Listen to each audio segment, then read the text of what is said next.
ফাইনালে ওঠার আগে একে অপরের মুখোমুখি হচ্ছে না ফুটবল বিশ্বের চার পরাশক্তি আর্জেন্টিনা, স্পেন, ফ্রান্স ও ইংল্যান্ড।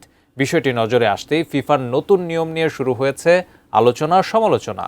অভিযোগ উঠছে নির্দিষ্ট কয়েকটি দলকে বাড়তি সুবিধা দিচ্ছে ফিফা। কিন্তু কেন এমন নিয়ম করল বিশ্ব ফুটবলের নিয়ন্ত্রক সংস্থা? বিস্তারিত জানাচ্ছেন মেহেদী হাসান।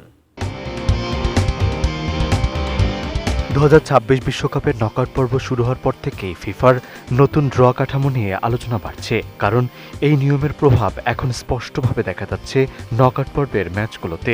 নতুন এই পদ্ধতিতে ফিফা র্যাঙ্কিংয়ের শীর্ষ 4 দলকে এমনভাবে ড্র করা হয়েছে যাতে তারা সেমিফাইনালের আগে কোনোভাবেই একে অপরের মুখোমুখি না হয়। ফলে শুরু থেকেই বড় দলগুলোর জন্য ফাইনালে ওঠার সম্ভাব্য পথ কিছুটা আলাদা হয়ে গেছে। এই নিয়মটি ফিফা চালু করে 2025 সালের নভেম্বরে। সে সময় ফিফা র্যাঙ্কিংয়ের শীর্ষ 4 দলে ছিল স্পেন, আর্জেন্টিনা, ফ্রান্স ও ইংল্যান্ড। ড্রয়ের সময় এই 4 দলকে 2টি আলাদা অংশে রাখা হয়। এর ফলে দলগুলো যদি নিজেদের ম্যাচ জিততে থাকে তাহলে সেমিফাইনালের আগে তাদের একে অপরের বিপক্ষে পড়তে হয় না। অর্থাৎ টুর্নামেন্টের শুরুতেই বড় দলগুলোর মুখোমুখি লড়াই এড়িয়ে শেষের দিকে আরও বড় ম্যাচ আয়োজনের সুযোগ তৈরি হয়। আমি বুঝি নির্মাণের শিল্প, সালাম স্টিল বোঝে ডিউরেবিলিটি। সালাম স্টিল, মোস্ট ডিউরেবল স্টিল। তবে সুবিধা পাওয়ার জন্য একটি গুরুত্বপূর্ণ শর্ত ছিল। শুধু শীর্ষ 4 দলে থাকলে এই সুবিধা নিশ্চিত হয়নি। নিয়ম অনুযায়ী 4 দলকে নিজেদের গ্রুপে চ্যাম্পিয়ন হতে হতো।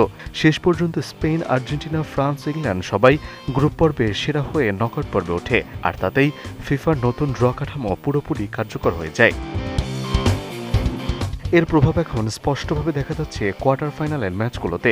স্পেনের প্রতিপক্ষ বেলজিয়াম, আর্জেন্টিনা খেলছে সুইজারল্যান্ডের বিপক্ষে, ফ্রান্সের সামনে মরক্কো এবং ইংল্যান্ডের প্রতিদ্বন্দ্বী নরওয়ে। অর্থাৎ 4 দলই এই পর্যায়ে একে অপরকে এড়িয়ে ভিন্ন ভিন্ন প্রতিপক্ষের মুখোমুখি হয়েছে।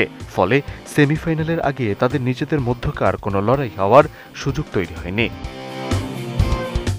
ফিফার ভাষ্য, এই পদ্ধতির মূল উদ্দেশ্য হল টুর্নামেন্টের শুরুতেই বড় দলগুলোর পারস্পরিক লড়াই এড়িয়ে শেষ দিকে আরও আকর্ষণীয় ও প্রতিদ্বন্দ্বিতামূলক ম্যাচ উপহার দেয়া। শুধু ফুটবলেই নয়, টেনিসের গ্র্যান্ড স্ল্যাম টুর্নামেন্ট এবং ইউরোপীয় ক্লাব ফুটবলের বিভিন্ন প্রতিযোগিতাতেও দীর্ঘদিন ধরে একই ধরনের সিডিং ব্যবস্থা ব্যবহার করা হচ্ছে।